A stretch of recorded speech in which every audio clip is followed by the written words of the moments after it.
बिहार में बहार है क्योंकि नीतीश सरकार है। दोस्तों, ये लाइन बिहार की राजनीति में एक दौर की पहचान बन गई थी और सच कहे तो पिछले 2 दशक में अगर कोई बड़ा चेहरा रहा है तो वो है नीतीश कुमार। लेकिन आज अचानक फिर से चर्चा शुरू हो गई है कि नीतीश कुमार अपना मुख्यमंत्री पद छोड़कर राज्यसभा जाने की तैयारी कर रहे हैं। बात वही होगा कि यूपीएससी क्लियर करके दरोगा की तैयारी कर रहे हैं। लेकिन सवाल यह है कि आखिर ऐसा क्या हुआ कि इतने लंबे समय तक बिहार की राजनीति संभालने वाला नेता अब दिल्ली जाने की तैयारी कर रहा है। या ये राजनीति का फैसला है या इसके पीछे कोई बड़ी रणनीति छुपी हुई है। और सबसे बड़ा सवाल ये है कि अगर नीतीश कुमार सक्रिय राजनीति से थोड़ा पीछे हटते हैं तो क्या उनका बेटा निशांत कुमार बिहार की राजनीति संभाल पाएगा। तो चलिए आज की इस वीडियो में इन सभी सवालों पर विस्तार से बात करेंगे। दोस्तों, आज की युवा पीढ़ी भी ये नहीं जानती होगी कि नीतीश कुमार का राजनीतिक सफर कितना लंबा है। ये वो नेता है जो जेपी मूवमेंट से निकलकर राजनीति में कदम रखे। फिर धीरे धीरे उन्होंने खुद को मजबूत नेता के रूप में स्थापित किया। साल 2000 में वो पहली बार बिहार के मुख्यमंत्री बने। हालांकि उनकी सरकार उस समय सिर्फ 7 दिन ही चल पाई, लेकिन फिर 2005 में मुख्यमंत्री बने और उस समय से उनकी दौड़ चलने लगी। और उसी समय से ये नारा खूब चला कि बिहार में बहार है क्योंकि नीतीश सरकार है। अब बात करते हैं उनके कार्यकाल में क्या क्या बदलाव देखने को मिला।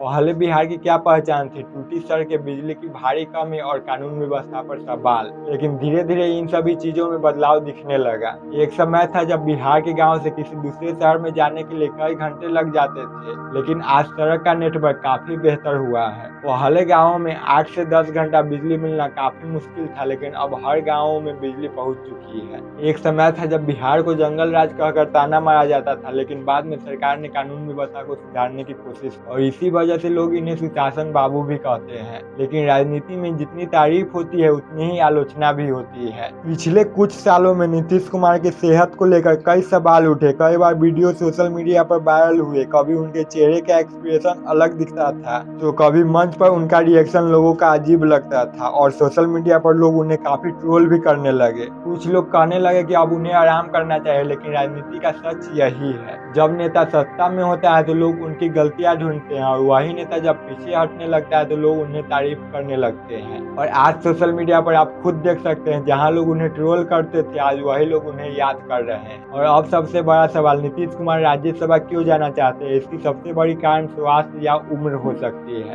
क्योंकि उनकी उम्र लगभग 75 वर्ष हो चुकी है और मुख्यमंत्री वाला पद काफी जिम्मेदारी वाला होता है, इसलिए थोड़ा वो हल्का रोल निभाना चाहते हैं। या राज्यसभा जाने का मतलब ये हो सकता है कि उनकी फोकस अब राष्ट्रीय राजनीति पर हो। या राजनीति में अक्सर ये होता है कि एक समय के बाद नई पीढ़ी को मौका दिया जाता है। अब बात करते हैं उस सवाल की जो इन दिनों काफी चर्चा में है, क्या निशांत कुमार राजनीति में आएंगे? सच यह है कि निशांत कुमार अभी तक सक्रिय राजनीति से दूर ही रहे हैं। वो कभी चुनाव नहीं लड़े और न ही किसी बड़े राजनीतिक पद पर रहे हैं। लेकिन अगर भविष्य में वो राजनीति में आएंगे तो क्या वो बिहार की राजनीति को संभाल पाएंगे? क्योंकि राजनीति सिर्फ परिवार से नहीं चलते, उसके लिए अनुभव और जनता से जुड़ाव भी होना जरूरी है। और इस पूरे मामला में एक और बड़ा पहलू है, वो है भारतीय जनता पार्टी यानी बीजेपी। राजनीति के जानकारी ये मानते हैं कि बीजेपी अब तक बिहार में जूनियर पार्टी बनकर रही है, लेकिन अब वो जूनियर पार्टी बनकर नहीं रहना चाहती है। बीजेपी चाहते हैं कि मुख्यमंत्री का चेहरा उसका हो, इसलिए राजनीति में कई तरह की चर्चा भी चल रहे हैं। लेकिन दोस्तों, सबसे बड़ा सवाल राजनीति नहीं है, सबसे बड़ा सवाल ये है कि जनता क्या चाहती है। सच कहे तो जनता कभी खुश होती ही नहीं है। जब नेता सत्ता में होता है तो कमियां ढूंढते हैं और वही नेता जब पीछे हटने लगता है तो लोग कहते हैं कि ऐसा नेता कभी नहीं मिलेंगे। और आज आपको सोशल मीडिया पर दोनों तरह के वीडियो देखने को मिल जाएंगे। कुछ लोग कह रहे हैं कि नीतीश कुमार बिहार को नई पहचान दिए, तो कुछ लोग कह रहे हैं कि अब बदलाव जरूरी है। लेकिन एक बात तो तय है, जब बिहार का इतिहास लिखा जाएगा तो उसमें नीतीश कुमार का नाम जरूर आएगा, क्योंकि उन्होंने करीब 2 दशक तक बिहार की राजनीति को प्रभावित किया। और अब सवाल आपके लिए है, क्या नीतीश कुमार का राज्यसभा जाने का फैसला सही है? कमेंट में अपनी राय जरूर बताएं।